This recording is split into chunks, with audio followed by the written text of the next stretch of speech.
Hi all, I'm Trisha Peach, host of the Peach Buzz, and it seems that I set off a little bit of a firestorm last week when I talked about in my blog why you can't find a children's pastor.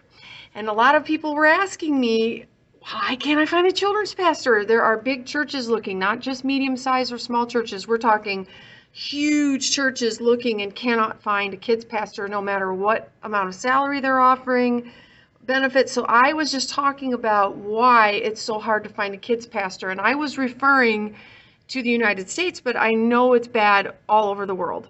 So let's talk about this just a little bit more because it blew up. It was on my blog. I got so many people reading and commenting. So I wanted to talk about that a little bit. If you have been a senior pastor looking for a kids pastor, you already know this. You already know how hard it is to find a kids pastor. Why? Why is that? Why do so many, a lot of them sit on waiting lists for years and years and years? Well, the number one is there just aren't very many.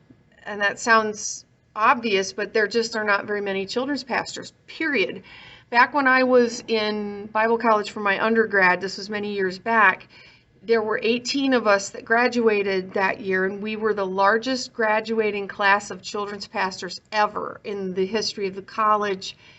And all but two of us already had positions, and there were over 500 churches on the waiting list. So many, many, many children's pastor positions, and just not enough of us graduating, not enough interest. If anything, I would say that it's worse now than then. It is far worse now than it was back when I was in my undergrad. Right now, much of the world's population is under 12. I think it's like 26% of the whole world's population is under 12, making them the largest unreached people group on Earth. That's pretty impressive that we have that many children that still have not heard about Jesus all over the world, especially in Asia and places where Christianity is banned. But I feel bad because the harvest is ripe, but the workers are so few. And I wanted to share this small story from when I was in Africa on a missions trip a few years back. We met this incredible pastor. He had worked in Swaziland forever. He's born and raised in Swaziland, and he felt like God told him he was going to have a church. And so God said, go under this tree. There aren't many trees in that whole area, and preach every Sunday, and I'm going to give you a church.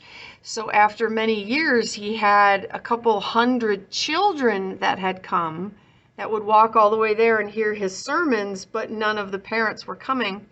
And he was upset with God, and he said, God, you said you were going to give me a church, and I've been here faithfully for 4 or 5 years under this tree.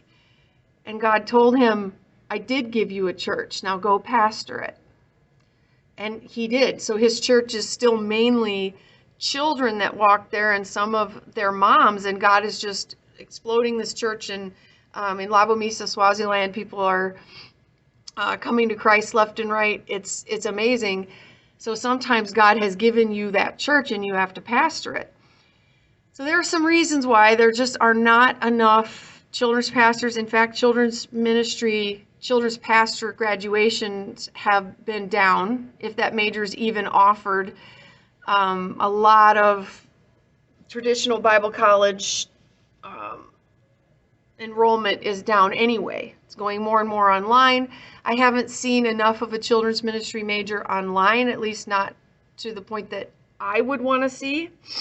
The field is so ripe for harvest more than ever before, but the workers are incredibly few.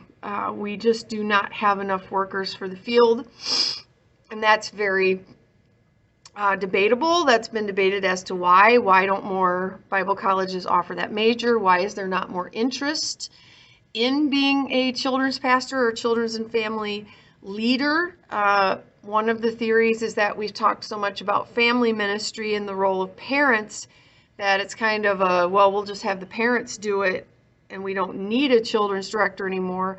I, of course, am a proponent of both. We need parents, but there are places where parents have dropped the ball, and those kids need to be reached as well. They need the church to step up.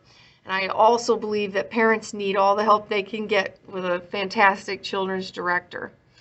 So a second reason why you're having a horrible time finding a children's director is that the vast majority of kids and family pastors are already working because there's so few of us. If they want to work, they are working. If they want to be working, they already are, because there are so many open positions and so much competition for ones that are really good. This leads to some churches cold calling, meaning they're calling children's pastors that are already working and saying, hey, you're working, but is it working? Do you like it? Come work for us. That's controversial, but it happens all the time. Some churches are going to hire what I call a headhunter. I don't know if that's an offensive term, but they would hire a headhunter, Slingshot, Vanderbloemen, one of those, go on shepherd staff, trying to find a children's pastor, and that's going to, Vanderbloemen and Slingshot are going to cost you money, but they're going to try to hunt down a children's pastor for you. But they're difficult. It's difficult to find. They're very difficult to find. Another one is Gordon Libby. He's on Facebook. He's one that has been successful at finding some. Number 3 would be location. The reason why you may be having trouble finding a children's pastor is location.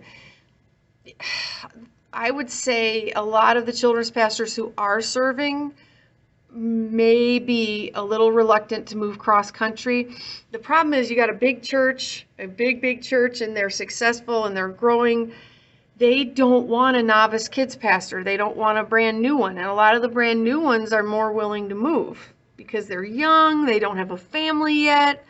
They're brand new at this, they're more willing to move. But the larger church is saying, no, I want an experienced, established children's pastor that has a record of being able to grow this, that has leadership skill and management skills. Well, speaking for myself, I'm 45. Right about the time I hit 35 or 40, I was starting to say, wow, I want to move closer to family because my parents are getting older, they're having some health issues. And I was starting to look back toward where my parents lived, so I started being less likely to move cross-state. And the majority of children's pastor openings right now are in California, Texas, Florida, Georgia, North Carolina. And a lot of the best kids pastors I know, I mean, they're in those locations too, but I see several of them in the Midwest. They are at churches that are a lot smaller than they normally could they can handle a whole lot more than that, but they're there because they're closer to family. So you may have to look into ones more willing to switch, to move cross country. Your church may really be looking for someone to just run the existing programs. I actually see this more in the largest churches. They get it going the way they want it, and they aren't really looking for a really creative children's pastor. They just want someone to manage the existing programs. And your problem there is, say, oh, we want a children's pastor, and some of the churches will say, we want a creative, go-getting children's pastor, and they get one, and it's a disaster, because a creative, go-getting children's pastor is never going to be okay with just managing existing programs. So you need to really be clear when you do that job description that you want someone that is going to manage the current programs and manage those volunteers. You get a dedicated, go-getter visionary, they are going to want a voice at the table. They're going to want creative license. They're going to want to make changes. I know me personally, I would not be interested in a position that was just managing. I actually don't know how to grow something with just managing. So I'm a vision person, and a lot of children's pastors are. They're high vision. They want to speak into the programs. They want to have a voice at the table. They want to think big. So if your church is just for sure, you don't want that. You want someone to manage the existing programs. You need to be clear on that. Otherwise, you're going to have a lot of disappointed kids pastors, and you may actually be able to attract more candidates if you're clear. We just want someone to manage the current programs and, team. We want more of a manager. You may actually get more applicants then that understand the role that you're looking for.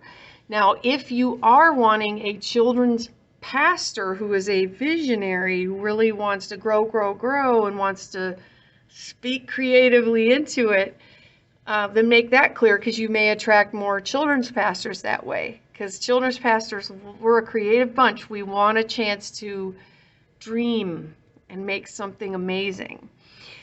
So most of them are looking for that kind of a position to think big. Number 5, remember, you may not be getting a children's pastor because you have incredible competition for every single children's pastor that's out there. And when you think, well, then I have no chance because we're a medium-sized church, or we're a really small church, we have no chance. Wait. No. You got to remember this. There may be some phenomenal kids pastors in your area that do not want to move cross country, but they might do a great job for you because you're close by. You have to think what your church has to offer that has nothing to do with money. The largest churches are offering great salaries for children's pastors, but you have to move cross country to get to it. And it's honestly not all about the money. Twice in my own children's pastor career, I took lower paying staff positions only because the senior leader was willing to let me work from home from time to time, and I have small kids. Is that something you could offer?